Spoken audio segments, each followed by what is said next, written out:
Saint Sagittarius Aiolos was one of the 12 gold saints who protect the goddess Athena. He had to run away from the sanctuary for finding out the evil Pope treachery who tried to kill the infant Athena. But he had to pass through all the gold saints' temples and fought 3 of them who were left to guard the sanctuary. Those gold saints were already manipulated by the evil Pope to think that Aiolos is trying to kidnap Athena. In his final moments, Aiolos entrusted the infant Athena and the Sagittarius gold cloth to Professor Kido, asking him to protect them and saying that one day successor saints would come to protect Athena and save the sanctuary.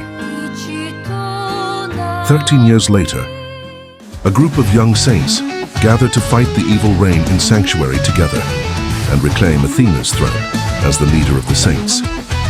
And here their story begins.